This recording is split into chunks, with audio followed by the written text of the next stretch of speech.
The sun dappled through the canopy of the whispering woods, illuminating a cozy clearing. Benny, a curious cub with eyes like dewdrops, was just finishing his honey and clover breakfast. Suddenly, the crunch thud of an acorn-shaped moving log rattled into the clearing. A new family had arrived. Out of the truck tumbled a small porcupine named Percy.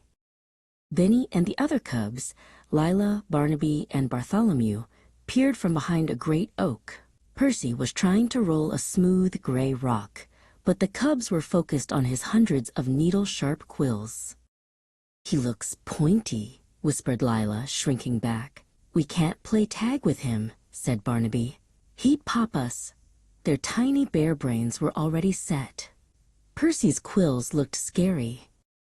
Later that afternoon, the woods were alive with cub play. But the noise didn't reach one quiet, moss-covered log. Huddled there, completely alone, was Percy, staring sadly at the ground.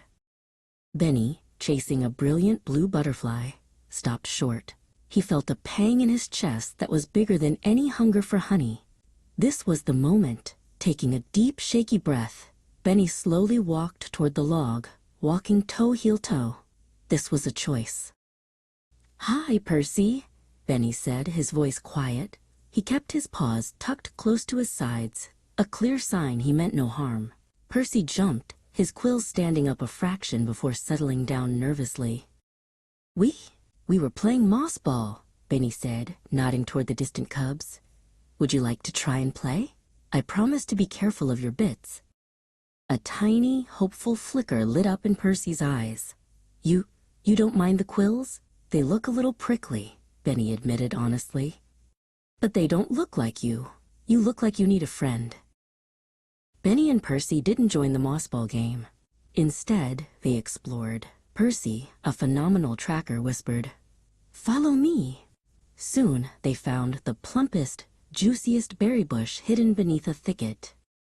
"Wow, Percy," Benny exclaimed, his mouth already stained purple.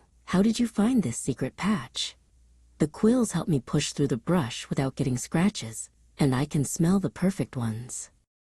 They were laughing, stained purple, and sharing secrets when the other cubs, Lila, Barnaby, and Bartholomew, finally wandered over.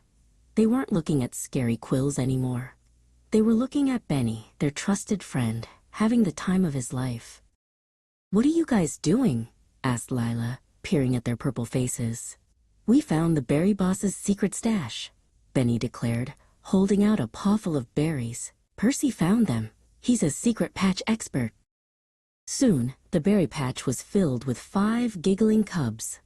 They quickly learned how to play around Percy's quills, not because of them. From that day on, Percy became the group's chief explorer. Mama Bear watched from her porch, smiling. "You were very brave today, my cub." Benny smiled back, his heart warm.